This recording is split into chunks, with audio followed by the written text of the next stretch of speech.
Монгол улсын үндсэн хууль. Монгол улсын үндсэн хууль 17 дугаар зүйл. Монгол улсын иргэн шударга хүнлэг ёсыг эрхэмлэн дараах үндсэн үүргийг ёсчлон биелүүлнэ.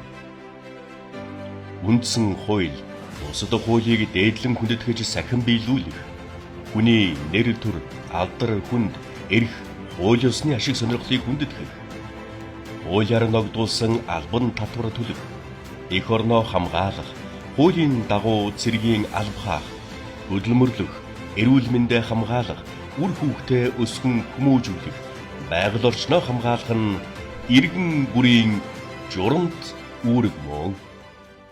За тэгээ ерөнхийдөө бол энэ 17 дугаар зүйл бол Монгол улсын иргэний үндсэн үүрэг, журамт үүрэг гэдэг одоо хоёр үүргийг зааглаж тодорхойлж өгсөн.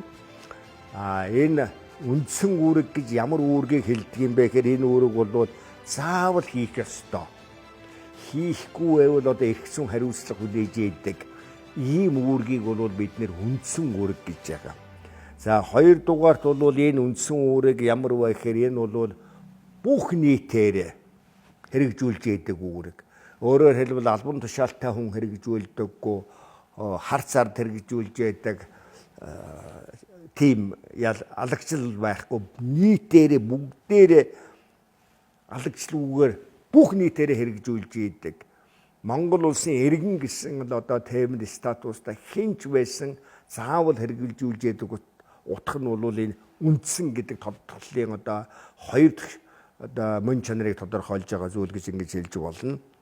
За 3 дугаарт бол энэ үндсэн үүрэг гэж нэрлээд байгаа энэ нэг 4-5 зүйл дотор бол 4-5 зүйл бол Монголын ард түмний язгуур эрх ашгийг хамгаалж байгаа. Язгуур эрх ашгийг хамгаалж байгаа. Тийм учраас энэ бол журамт үүрэг биш, үндсэн үүрэг гэдэг энэ тодорхойлыг агуулж байна. За 4 дугаарт нь бол одоо энэ үндсэн үүрэг гэж яагаад нэрлээд байгаа юм бэ гэхээр энэ бол нийтээр хүлээн зөвшөөрсөн үүрэг. Өөрөөр хэлбэл одоо үндсэн хуулиа дээдлэнэ. Бусад хуулиудаа сахин биелүүлэх үүрэгтэй гэж одоо нэг дугаар үүргийг нь хэлж байгаа байхгүй үндсэн үүргийг нь. Тэгэхээр энийг чинь бол бүх нийтээр хүлээн зөвшөөрж байгаа. Легитим шин чанартай гэж. За ийм дөрвөн шин чанартай учраас энэ Монгол улсын үндсэн хуулийн 17-гийн нэг заасан иргэний үндсэн үүргийг бол үндсэн гэдэг тодтол дагуулж байгаа юм. За бусад үүргүүдийг нь бол журамт үүрэг гэдэг.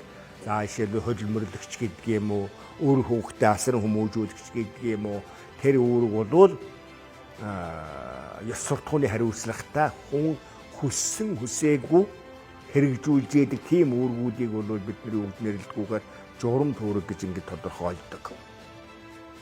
За тэгэхээр энэ иргэний үндсэн үүрэгд бол нэгдүгээрх нь бол түрүүн хэлсэн дахиад тодтогч хэлье. Үндсэн хууль болон бусад хуулиудаа дээдлэн хүндэтгэж сахин биелүүлнэ гэж. Ийм үүргийг бол одоо Монгол улсын ерөнхийлөгчөөс ахуулаад жирийн иргэн хүртэл бүх хүнд бол үүрэг болгосон байна.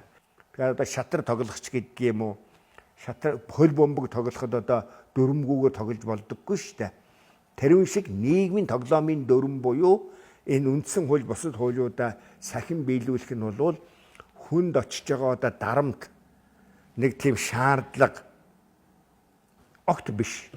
Энэ бол бидний амар амгалан амьдрах, эрх чөлөөтэй амьдрах, бүтэн нойртой хонох ийм их үндэс гэдэг утгаар нь энийг бол Монголынхаа бүх хүнд бол үндсэн хууль болон бусад хуулийг дээдлэн хүндэтгэж сахин биелүүлэхийг бол үүрэг болгосон байна.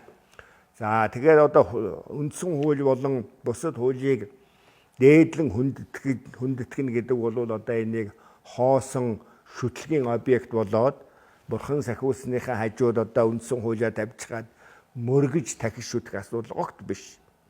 Хууль дээдлэн гэдгийн одоо цаад утга нь юунд байдгүй гэхээр түүнийг мэдээд сахих явдал байдаг. Биелүүлэх явдал байдаг. За ингээд мэдээд сахиж биелүүлэхийг бид нар юу гэдэг вэ гэхээр хуулиа дээдлэж байгаа гэж ингэж үздэг. Гэхдээ хамгийн гол нь тэр үндсэн хуулиа сайн мэдээд сахиж байгаа явдал болвол тэр дээр залхаасаа илүү үнсэнтэй ач холбогдолтой гэдгийг л одоо манай ард иргэд сайн ойлгосоо л гэж ингэж би хэлмээр байгаа.